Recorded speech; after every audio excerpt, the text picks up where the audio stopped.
오늘은 하나님이 찾으시는 예배자라고 하는 제목을 가지고 함께 말씀을 통해서 은혜를 나누고자 합니다. 우리는 지난주에 인생의 벼랑 끝 절망적인 삶으로 내몰렸던 사마리아 한 여인을 만났습니다. 수치스러운 삶의 배경을 가졌고요.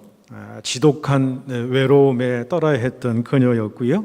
사회로부터 격리되어서 왕따 당했던 그 여인, 치유되지 않는 깊은 상처로 한 걸음도 내디딜 수 없었던 그런 여인이었습니다. 그래서 아무도 거닐지 않는 뙤약볕 정오의 우물가에 물을 기르러 올 수밖에 없었던 그 여인. 그러나 주님은 그녀의 모든 상황들을 아시고 예비하신 손길 가운데에 찾아오셔서 주님이 만나주시죠. 그 주님과의 만남 속에서 이 여인이 변화받고 새로운 소망을 마음에 품고 기쁨의 삶을 살아가는 것을 우리가 보게 되었습니다. 자, 오늘 본문의 내용은 이 사마리아 여인에 계속해서 관련된 내용입니다만은 이 여인이 예수님을 만나서 치유받고 회복된 그 목적이 무엇인가를 오늘 본문이 잘 드러내주고 있다 생각을 합니다. 영원히 목마르지 않을 생수를 마시게 되고 이제 구원의 은총을 받게 되는 이 여인의 이 모든 일의 목적이 무엇인가라는 거지요. 예수를 만나서 구원받은 이후의 삶 속에서 가장 중요한 삶이 무엇인가라는 것을 오늘 본문이 말씀해 주고 있습니다. 그것은 다름이 아니라 오늘 말씀의 결론이겠습니다마는 참된 예배자의 삶을 살아가기를 원하신다라는 것이지요. 그래서 오늘 우리는 이 말씀을 통해서 우리는 예배에 대해서 주님께서 가르쳐 주신 것이 무엇인가, 또 주님이 말씀하시는 참된 예배는 무엇이고 우리가 어떻게 예배 드려야 되는가, 우리의 삶 속에 예배가 얼마나 중요한가, 이 말씀을 나누고자 합니다. 여러분, 무엇보다도 먼저 우리가 생각해야 될 것은 예배가 우리의 생명이다. 우리의 생명이다. 여러분, 믿음의 조상 아브라함, 이 아브라함을 하나님께서 갈대아 우르에서 부르신 것은 하나님의 자녀로 삼아서 하나님을 섬기도록, 하나님을 경배, 하나님을 예배하도록 하기 위함이었다라는 것이죠. 갈대아 우르라고 하는 것은 우상이 들끓던 그런 곳이었습니다. 전승에 의하면은 이 아브라함의 아버지 데라도 우상을 만들어 팔았다고 그러는 거지요. 거기에 살았던 사람들은 대부분 그 우상을 섬기는 일들을 했던 것입니다. 아브라함을 불러내서 내가 지시할 그 땅으로 가라 하신 것은 그 땅에서 오직 하나님만을 섬기고 하나님만을 경배하고 예배하는 삶을 그에게 원하셨던 것이죠. 여러분, 이스라엘 백성이 430년 동안 애굽에 있다가 떠나야 했던 그 이유가 무엇입니까? 모세를 통해서 예비하신 땅인 가나안 땅으로 하나님께서 인도하신 그 이유가 여러분 무엇입니까? 그것은 하나님께서 이스라엘 백성들로 하여금 제사장 나라의 백성으로 삼기 위해서죠. 제사장 나라는 하나님의 통치가 직접 임하는 곳입니다. 하나님이 직접 통치하시고 하나님만을 오직 섬기고 하나님만을 예배하도록 하기 위해서죠. 모든 것이 예배를 드리기 위해서다. 여러분, 우리가 잘 살펴보는 대로 우리가 성경에서 인물 가운데 참 형통하고 말하자면 잘 된 사람들, 또 이 복의 근원이 된 사람들, 축복의 통로가 된 인물들의 공통점이 있다라고 하는 것을 보게 되지요. 그들은 한결같이 하나님을 경외하고 예배하는 삶을 살았다라는 것을 우리가 보게 됩니다. 여러분, 아브라함은 어떻습니까? 아브라함은 어디를 가든지 제일 먼저 하는 것이 제단을 쌓았습니다. 하나님 앞에 예배를 드리고 하나님의 이름을 부르게 된 거죠. 우리가 잘 아는 형통한 사람, 또 꿈의 사람 요셉은 어떤 인물입니까? 이 요셉이 참으로 힘들고 어렵고 형제들한테 팔려서 종살이하고 감옥에 들어가 있을 때에도 여전히 하나님과 동행하심으로 말미암아 그가 어떤 상황에서도 하나님이 형통한 자다 이렇게 말씀하신 이유가 무엇입니까? 어떠한 상황 속에서도 하나님을 섬기는 그 삶에 예배를 드렸기 때문에 하나님께서 그의 삶을 통해서 형통한 자라 이렇게 말씀해 주신 것을 보게 되지요. 그런데 여러분, 반면에 아브라함의 조카 롯을 여러분 보시길 바랍니다. 여러분, 성경을 아무리 찾아보아도 이 롯이 제단을 어디 가서 쌓았다거나 하나님을 섬겼다거나 하나님을 찾았다는 기록을 성경에서 찾아볼 수가 없습니다. 그의 눈은 어디로 가 있었냐면 항상 세상의 좋은 것들로만 그의 눈이 가 있었던 것을 우리가 보게 되지요. 여러분 그의 인생의 그 결과, 그들의 결과는 인생의 결과는 참으로 사뭇 다른 것을 보게 됩니다. 아브라함은 우리가 아는 대로 믿음의 조상이 되지요. 복의 근원이 됩니다. 또 시쳇말로 우리 세상 가운데서 또 참 거부가 되지요. 축복의 통로가 되는 역할을 합니다. 요셉은 어떻습니까? 한 사람으로 말미암아 한 가족을 구원하고 그 가족을 통해서 한 민족이 융성하게 되는 민족의 지도자로 하나님께 삼으시지 않습니까? 여러분, 근데 반면 롯은 어떻습니까? 그가 휘황찬란하게 세상 가운데서 떵떵거리며 살았던 소돔과 고모라 성이 하나님의 심판을 받게 될 때에 자신의 가정도 풍비박산내는 불행을 겪게 되었다라는 거예요.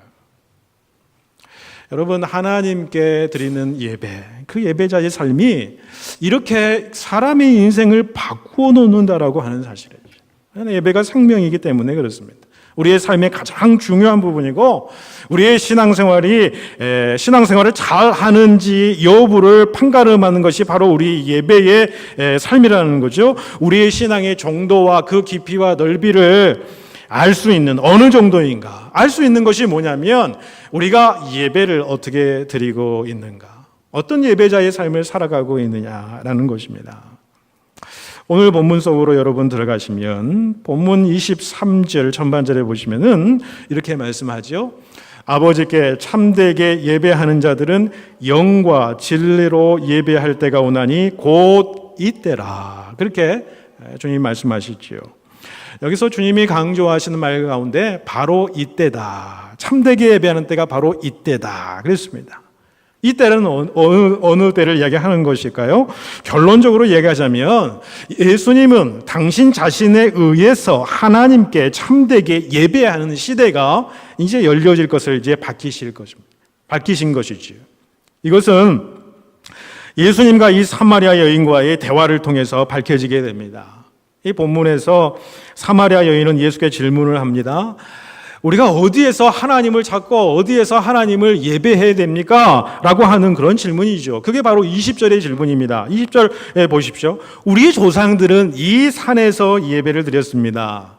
당신들의 말은 예배할 곳이 예루살렘에 있다 하더이다 라고 주님 앞에 이렇게 묻는 거예요. 여기서 우리 조상들은 여러분 사마리아인들의 조상을 얘기하는 거예요. 사마리아인들을 의미하는 거예요. 당신들이라는 것은 유대인들을 의미하는 거라는 거예요. 여러분, 사마리아인들은요, 여러분 성경 전체를 정경으로 인정하지 않습니다. 모세 오경, 사마리아 오경, 모세 오경만 하나님의 말씀으로 받아들이지요. 그래서 그 말씀에 따라서 모세에게 주신 하나님의 말씀 가운데 너는 그리심산에서 축복을 선포하라고 하는 그 신명기 11장 29절 말씀에 의해서 그들이 축복이 선포된 것, 그 그리심산에서 그들의 예배 초소로 삼았다고 하는 거예요. 반면에 유대인들은 여러분 구약 성경 39권을 전체적으로 다 하나님의 말씀으로 받아들입니다.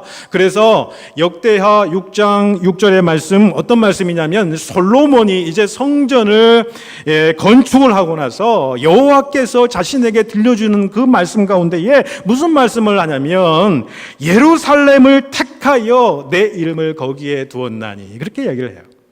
그래서 이 말씀을 중심으로 해서 예루살렘 그 성전에서 유대인들은 하나님 앞에 예배를 드리게 되었다는 거예요.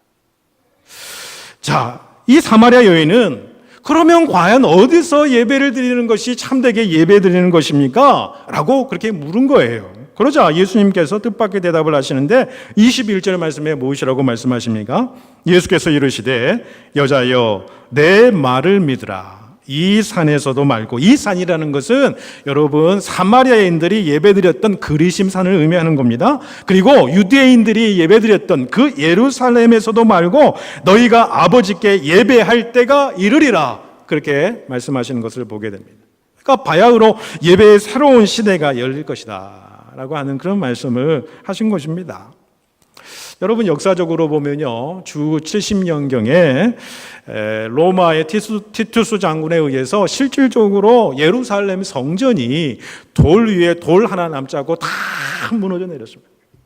더 이상 예루살렘 성전에서 유대인들이 예배드릴 수가 없었고요. 또 수천 명의 사마리아인들이 그리심산에서 살육을 당했습니다. 예배 초소를 지키기 위해 있다가 수천 명이 살육을 당했어요. 역사적으로 보더라도 예수님의 말씀이 맞는 거예요. 더 이상 그리심산에서 예배를 드리지 못해요. 예루살렘 성전에서 예배를 드리지 못하게 되는 것이 역사적인 사실이기도 했습니다. 그런데 주님이 말씀하신 것은 이보다 더 중요한 사실인데, 그것이 무엇이냐면 그때까지도, 예수님까지도 사마리아인이나 유대인들도 모두 짐승을 죽여서 제사를 하나님 앞에 드렸다는 거예요. 그런데 이와 같은 예배는 어디까지나 참된 예배의 모형, 그림자에 불과하다, 그렇게 말씀하신 거와 마찬가지입니다. 그래서 히브리서 10장 1절에 보시면은 율법은 장차 오는 좋은 일의 그림자요 참 형상이 아니므로 해마다 드리는 제사로는 온전케 할 수 없느니라, 그렇게 말씀하는 거예요. 이제 곧 예수님께서 십자가에서 자신을 단번에 영원한 제물로 하나님께 바치실 것이라는 겁니다. 그러면 더 이상 짐승을 죽여서 제사하는 일들은 이제 불필요하게 되겠지요. 이로써 참되게 하나님께 예배드리는 새 시대가 열렸다. 그건 누구를 통해서 열린 것입니까? 바로 예수 그리스도를 통해서 열렸다라는 것을 말씀하고 있는 거예요. 예수님께서 직접 요한복음 14장 6절에 무엇이라고 말씀하십니까? 예수께서 이르시되 내가 곧 길이요 진리요 생명이니 나로 말미암지 않고는 아버지께로 올 자가 없느니라, 그렇게 말씀해요. 그 헬라어의 길이라고 하는 것은 단어 앞에 정관사가 있습니다. 바로 그 길이에요. 그 길만이에요. 그 길이 뭐예요? 예수 그리스도, 오직 예수 그리스도의 길을 통해서, 예수 그리스도를 통해서만 하나님 앞에 나아가게 되더라는 거예요. 여러분, 예수님은 하나님 앞에 참되게 예배하는 시대를 우리 가운데 여신 분이시라는 거예요. 그래서 우리의 예배 가운데는 오직 예수 안에서 드리는 예배가 참된 예배라는 거예요. 예수를 벗어나서는 참된 예배를 우리가 드릴 수 없는 거예요. 하나님께서 기쁘시게 받지 않는 거예요. 예배 중에 가장 중요한 요소가 뭐냐면 예수 안에서 드리는 예배예요. 예수가 존귀되게 받는 그런 예배라는 것입니다. 다음으로 우리가 너무나도 잘 아시는 말씀 가운데 주님께서 그러면 참되게 예배하는 그 방법에 대해서 우리에게 말씀해 주시는데, 23절을 여러분 보십시오. 아버지께 참되게 예배하는 자들은 영과 진리로 예배할 때가 오나니, 그러면서 24절 또 반복해서 얘기합니다. 하나님은 영이시니 예배하는 자가 영과 진리로 예배할지니라. 영과 진리로 예배할지니라. 그게 참되게 예배하는 자예요. 여러분, 영과 진리로 예배한다는 것이 무슨 의미를 가질까요? 여러분, 참되게 하나님 앞에 예배하려고 그러면 먼저 영으로 하나님 앞에 예배를 드려야 된다는 겁니다. 이때 영으로 예배한다는 것은 무엇을 의미하는 것일까요? 이 영으로 드린다고 했을 때 이 헬라어 원문에 보면 엔 푸뉴마티라고 하는 단어가 쓰여 있어요. 이것은 이 영이라고 하는 단어 앞에 정관사가 붙어 있지 않습니다. 따라서 여기에서 영은 여러분 성령을 의미하는 것이 아니에요. 엔 푸뉴마티, 영으로 예배를 드리라는 것은 성령님의 인도하심 따라 예배를 드리라는 그런 말씀이에요. 물론 예배 가운데 성령님께서 하시는 역할이 너무너무 중요하죠. 그런데 여기서 영으로 드리라는 것은 성령으로 예배를 드리라는 것이 보다는 우리 인간의 영을 의미하는 거예요. 데살로니가전서 5장 23절을 말씀해 보시면은 인간의 요소를 영, 육, 혼으로 구분합니다. 그렇다고 한다면 영이라는 것은 무엇입니까? 인간의 가장 깊은 내면에 해당하는 거지요. 영이라는 것은 하나님의 숨결입니다. 인간에게만 있는 것입니다. 하나님이 세상을 창조하시고 인간을 창조하실 때 아담을 세워서 흙으로 빚으셨는데 생명이 그 가운데 없었습니다. 살아 움직이를 못했어요. 그래서 하나님이 호흡을 그의 코에 불어넣으시니 생명이 되었어요. 하나님의 호흡, 하나님의 숨결이 우리의 심령 깊은 곳에 드러나야 되나요? 그게 영입니다. 그래서 인간만이 하나님의 형상으로 창조되었다고 그렇게 이야기를 하는 것입니다. 그래서 인간의 영이라는 것은 뭐냐면 인간의 가장 깊은 내면에 해당되는 것을 의미한다는 것이지요. 우리 속에는, 인간의 속에는 하나님을 찬양하고 경배하고 예배하도록 하나님이 창조하신 깊고 높은 그 인간의 영혼의 곳이 있다라는, 장소가 있다라는, 그것이 바로 우리의 영이다라는 거예요. 푸뉴마라는 겁니다. 그러니까 나의 심장 가장 깊은 곳에서 우러나오는 그 마음으로 하나님을 예배하고 하나님을 섬기고 경배하라, 그런 말씀이에요. 바꿔서 얘기하자면 영으로 드리는 예배라는 것은 너희의 마음을 다하여, 너희의 목숨, 생명을 다하여 하나님을 예배하라는 거예요. 전 인격적으로 하나님을 예배하라라고 하는 뜻입니다. 하나님께 예배할 때마다 우리 마음 깊은 곳에서 우러나오는 영의 예배를 드림으로 우리의 예배가 하나님이 기쁘시게 받으시는 참된 예배가 될 수 있기를 축복해 드립니다. 다음으로 하나님께 참되게 예배하려면 진리로 예배하라, 진리로 예배를 드려라, 이렇게 말씀하세요. 예수님께서 직접 말씀하셨어요. 요한복음 17장 17절에 보시면은 그들을 진리로 거룩하게 하소서, 아버지의 말씀이 바로 진리니이다 라고 이렇게 예수님 자신이 말씀하셨어요. 하나님의 말씀이 바로 진리라는 거예요. 그러니까 하나님께 참되게 예배하려면 성경에 기록된 하나님의 말씀과 일치된 예배를 드리라라고 하는 말씀. 여러분, 예컨대 출애굽한 이스라엘 자손이요, 시내산 아래에서 어떻게 무슨 일을 벌이게 됩니까? 이 모세가 시내산에서 하나님 율법을 받으러 올라가는데 너무나도 오래 걸리는, 시간이 오래 걸리는 거예요. 그래서 어떻게 됩니까? 그들이 금으로 송아지를 만들지 않습니까? 금으로 송아지를 만드는 그 이유를 무엇이라고 했습니까? 금으로 송아지를 만들어서 그 송아지에 대해 경배를 했는데 그 송아지는 자기들을 애굽에서 이끌어낸 신이라고 그랬어요. 그 송아지가 하나님이라는 거예요. 애굽에서 끌어낸 하나님이라는 거예요. 이것은 우상을 만들지 말라는 하나님의 말씀에 위배된 것입니다. 아무리 그들이 열광을 하더라도 그 송아지를 만들고 아침부터 저녁까지 춤을 추면서 얼마나 열광적으로 하나님을 섬긴다고 경배한다고 그 백성들이 그렇게 난리셨습니까? 아무리 열광적인 예배와 열광적인 찬송을 드린다고 할지라도 하나님의 말씀에 벗어난 예배는 하나님께서 기쁘게 받으시지 아니하신다라는 거예요.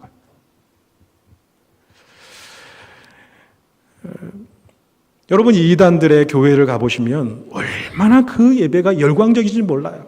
1시간 예배, 여러분 아니에요. 2시간, 3시간 예배를 드리면서 그 찬양을 막 하면서 춤을 추고 하는데요, 보통 열광적인 것이 아닙니다. 그 열심과 열정과 그 열망을 가지고 찬양을 하고 눈물을 흘리고 그렇게 감격적으로 예배를 드린다고 한들 하나님 말씀에 의지하여서 예배를 드리지 아니하는 그 자들에게는 하나님께서 받으시지 않는다는 거예요. 하나님을 기쁘게 해드리지 않는 예배라는 거예요. 여러분, 우리가 예배를 드릴 때마다 가장 중요한 요소는 뭡니까? 우리의 영으로 예배를 드리는 거예요. 마음속 깊은 곳에서 하나님이 거하시는 그 공간, 그 영혼의 공간이 있습니다. 그 공간에서 하나님을 경배하고 찬양하고 온 인격적으로 마음을 다해서 생명을 다해서 하나님을 찬양하고 경배하는, 그것이 바로 영으로 드리는 예배지 않습니까? 그리고 하나님의 말씀을 따라 그 말씀에서 벗어나지 않는 예배가 하나님 기뻐 받으시는 예배예요. 그리고 무엇보다도 예수가 그 안에 중심이 되어 있는 예배, 그 예배가 참되게 예배하는 거예요. 여러분, 예수님은 오늘 이 시간 우리에게 이렇게 말씀하세요. 여러분, 23절에 뭐라고 말씀하십니까? 참되게 예배를 드리는 사람들이 영과 진리로 아버지께 예배를 드릴 때가 온다.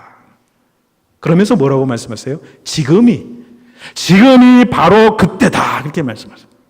그러시면서 아버지께서는 이렇게 예배 드리는 사람을 찾으시느니라, 이렇게 말씀하신단 말이에요. 지금이 바로 그때다라는 거예요.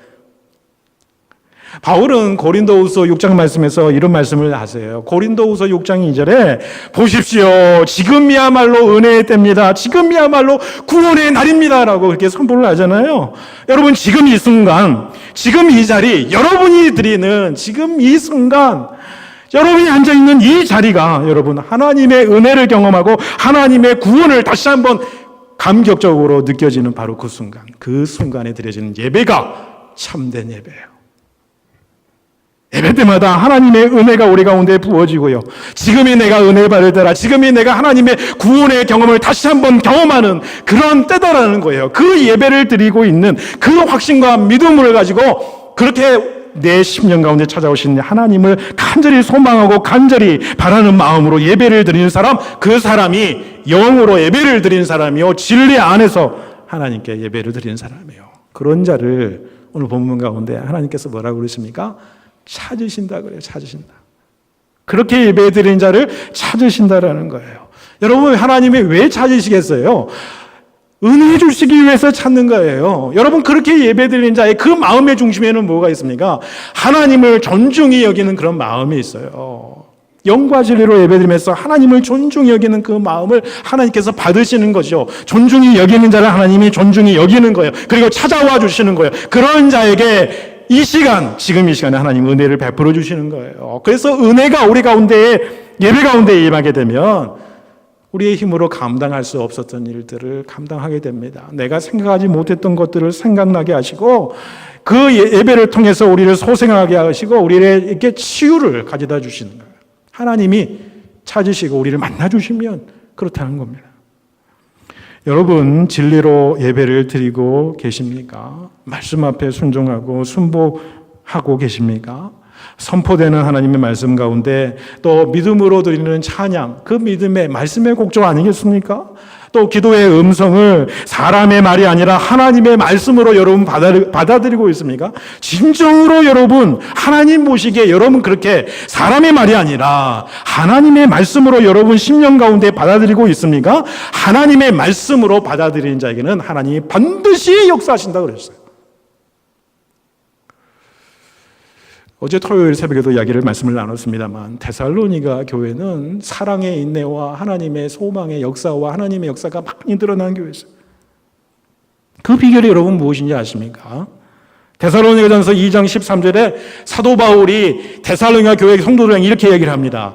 너희가 우리에게 들은 바 하나님의 말씀을 받을 때에, 우리가 전한 복음을 너희들이 받을 때에, 하나님의 말씀을 너희들이 받을 때에 사람의 말로 받지 아니하고 하나님의 말씀으로 받음이니 진실로 그러하도다. 진실로 너희들이 그러하도다. 이 말씀이 또한 너희 믿는 자 속에서 역사하느니라 그랬어요. 하나님의 말씀을 진심으로 하나님의 말씀으로 받아들이는 자는 그 말씀이 우리 심령 가운데 역사한다. 여러분, 혹시 이런 생각을 하신 분이 있으십니까? 한번 주일날 이렇게 모여서 드리는 한 번의 예배보다 삶의 예배가 더 중요해. 그래서 주일날 드리는 예배를 우리가 소홀히 생각하는 경우가 없지 않아 있습니까? 여러분, 주일날 공동체가 함께 예배드리는 이 예배의 시간은 내 삶을 주님께 드린다라고 하는 의미입니다. 내 삶의 주인은 하나님이시다는 의미죠. 하나님 중심적으로 살아가겠습니다. 하나님 제우선주의로 살아가겠습니다. 하나님을 존중하는 행위예요. 하나님이 정하신 그 날이에요. 주님의 날입니다. 그 주일 예배에 하나님 앞에 구별하여 영과 진리로 예배드리지 못하면서 무슨 삶의 예배를 잘 드린다고 말할 수 있겠느냐라는 것이죠. 여러분, 우리는 정말 진정한 마음으로 최선을 다해서 예배를 준비해야 됩니다. 창세기 35장에 보시면은요, 야곱이 자기의 모든 가족에게 예배를 준비하라 이렇게 나오는 장면인데, 이 장면은 어떤 장면이냐면 하나님께서 야곱에게 이제 너는 베델로라 가서 제단을 쌓으라 그래요. 예배를 드리라는 거예요. 이때는 언제냐면요, 이제 하란 땅에서요 20년의 세월이 더 이제 지난 그 세월에 다시 하란 땅에서 고향으로 돌아온 그때입니다. 처음에 갔을 때는 형 예서를 피해서 홀연 단신으로 도망자의 삶을 살아가면서 그 베델에서 하나님을 만났던 그 장소였죠. 그런데 20여 년의 세월이 흐른 다음에 하나님께서 축복해 주셨어요. 12 아들들이 생겼고 4명의 부인들을 통해서 거부가 되어서 이제 다시 고향으로 오는데 하나님께서 어떻게 해요? 네가 처음 만났던 그 베델에 가서 예배를 드리라.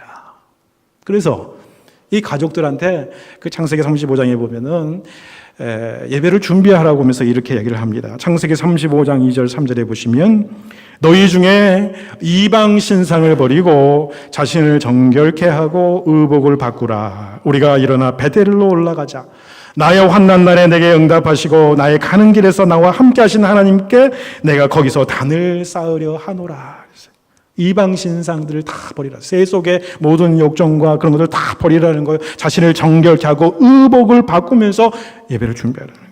구약 시대에 여러분 하나님 앞에 제사 드리기 위해서 엄청난 준비를 해야만 했습니다. 제사장뿐만 아니라 제사 드린 사람도 마찬가지로 제물을 준비하고 몸을 깨끗이 해야 됐습니다. 마음을 깨끗이 해야 됐습니다. 의복과 외모를 단정하게 해야 됐습니다.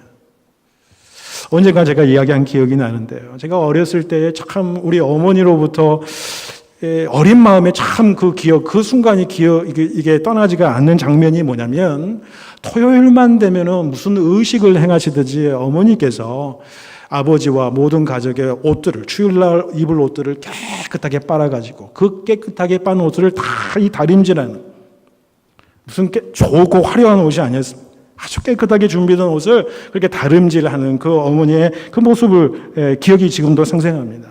그리고 헌금도 이게 깨끗하게 이제 준비를 하는데 깨끗한 돈으로 미리 준비해서 성경책 사이에 끼워놓던가 또는 이 지폐가 깨끗하지 않으면 그것도 또 이 다림질로 하면서 깨끗하게 해가지고 예배 시간보다 1시간 이상 먼저 미리 가서 준비하고 조용히 묵상하고 기도로 준비했던 그 부모님의 그 모습, 그 어렸을 때 보기에 참으로 신기했던 그 모습으로 기억이 남아 있습니다. 우리의 많은 위대한 신앙의 선배들이 다 이렇게 신앙생활을 했어요. 토요일은 될 수 있는 대로 일찍 잠자리에 들려고 노력을 했고 편안한 안식과 쉼을 가지려고 했어요. 모임을 가더라도 일찍 돌아왔어요. 왜냐하면 토요일은 온전한 주일을 위해서 몸과 마음을 쉬면서 준비하는 그런 날로 생각을 했거든요. 어떤 일이 있어도 주일 예배 시간을 지키려고 노력했다고 해요. 왜요? 예배는 내 생명보다 더 중요한 거예요. 예배보다 우선적인 것은 없다고 그들이 생각했어요. 왜요? 하나님을 만나는 일, 자기 인생 가운데 하나님이 제일 우선이라고 하는 생각을 그 마음에 품었기 때문에 그렇게 했던 거예요. 그리고 예배 드리기 전에는 자기들의 감정의 조절까지 하지 않습니까? 기분이 상하게 되면은 예배도 제대로 못 드리죠. 그러니까 하나님 앞에서 내 마음도 최상의 컨디션을 가지려고 노력하고 내 기분도 내 감정까지 막 다스리고요. 내 몸을 깨끗하게 해서 그렇게 최상의 상태로 하나님 앞에 예배드리는 모습이 우리 신앙인들의 그 아름다운 모습이었다고요. 몸을 단정하게 하고 마음을 가다듬고 생각을 집중하고 허탈한 세상의 심령을 버리고 그렇게 주님 앞에 예배를 드리는 그게 영으로 진리로 예배드리는 자. 마지막으로 예배 가운데 가장 중요한 것 중에 하나가 뭐냐면 성령의 인도하심입니다. 예배는요, 여러분 성령의 인도하심과 성령의 기름 부으심이 없으면 예배가 이루어지지가 않습니다. 그것을 위해서 우리 기도해야 되는 거예요. 찬송을 부르는 가운데 성령이 역사하시도록 기도해야 돼요. 여러분 찬송은 곡조에 있는 하나님의 그 말씀이 있는 경우가 너무나도 많지 않습니까? 그 찬송의 가사를 여러분 보시면은 하나님의 말씀과 그 진리를 담고 있고 위대한 신앙인들이 그의 삶 속에서 말씀을 지키고 신앙을 순수하게 지켰던 그의 삶에서 하나님께서 그들에게 내려주셨던 하나님의 놀라운 그 평화와 평강과 그 하나님의 역사를 찬양으로 곡조 있는 찬양으로 노래한 거예요. 그 찬양을 드리면서 성령이 역사하셔서 그 찬양의 곡조에 있는 그 신앙의 고백이 내 삶 속에서 이루어져야 돼요. 이 성령님께서 역사하도록 우리는 기도하면서 찬송을 부르는 거예요. 기도할 때도 마찬가지입니다. 성령님의 도우심을 받아야 돼요. 왜 그렇습니까? 성령님은 모든 것 하나님의 진리의 깊은 것이라도 통달하신다 했어요. 하나님의 뜻을 위해서 우리가 기도해야 되는데 하나님의 뜻이 이 땅 가운데 내 삶 가운데 이루기 위해서 기도하는 것인데 성령께서 우리 기도와 함께 하시면은 하나님의 깊은 뜻을 알게 되는 거예요. 왜? 하나님의 깊은 것까지 통달하시는 분이 누구냐면 성령 하나님이시기 때문이라는 거예요.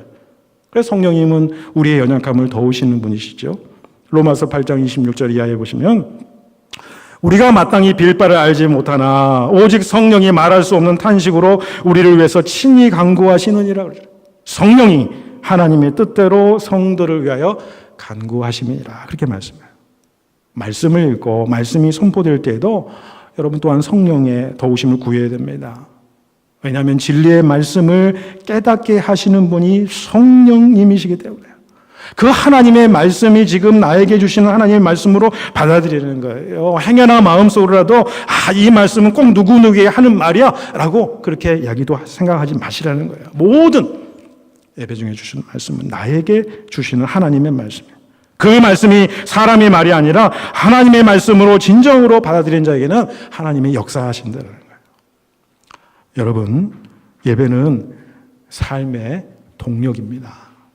근데 그 동력선이 끊어지면요, 그것은 마치 엔진이 고장나서 바다에서漂流하는 배와 같다라는 것이죠. 바람 부는 대로 그 배는 흘러가게 되었습니다. 우리 인생의 향방이 여러분 예배 삶의 동력이 끊어지면 그렇게 되더라는 거예요. 혹은 파도에 휩쓸려서 전복이 되거나 좌초가 되어서 물에 가라앉히게 된다는 거예요. 우리 인생이 만약 그와 같이 된다면 너무나도 참혹한 결과이지 않겠습니까? 여러분, 예배에 실패하면 인생에 실패하고 예배에 성공하면 인생에 성공한다는 말이 있지 않습니까? 20세기의 최고의 신학자 칼 바르트는 예배의 중요성에 대해서 이렇게 얘기를 합니다. 예배는 가장 중요한 것이요, 가장 긴급한 것이요, 또 가장 영광스러운 일이다. 예배가 우리 삶이 가장 중요해요. 가장 긴급하고 가장 영광스러운 일이다. 하나님은 당신께 참으로 예배하는 자를 찾으시는 분이십니다. 우리가 하나님께 기뻐하시는 예배를 드린다면 하나님께서 반드시 우리의 삶을 책임져 주실 줄로 믿습니다. A.W. 토저는 이런 말을 했어요. 하루를 예배로 시작하는 사람은 결코 마귀가 건드릴 수 없는 권능자의 삶이다. 그렇게 이야기를 했어요. 좀 더 다른 말로 표현해서 오늘 말씀을 마치고자 합니다. 참으로 하나님께 예배드리는 자는 사단 마귀 권세가, 세상의 어둠 권세가 넘볼 수 없는 하나님의 능력과 힘을 가지며 살아가는 자의 삶일 줄로 믿습니다. 이러한 참된 예배자의 능력 있는 삶으로 하나님 안에서 승리하시는 여러분과 제가 될 수 있기를 축복해 드립니다. 기도드리겠습니다.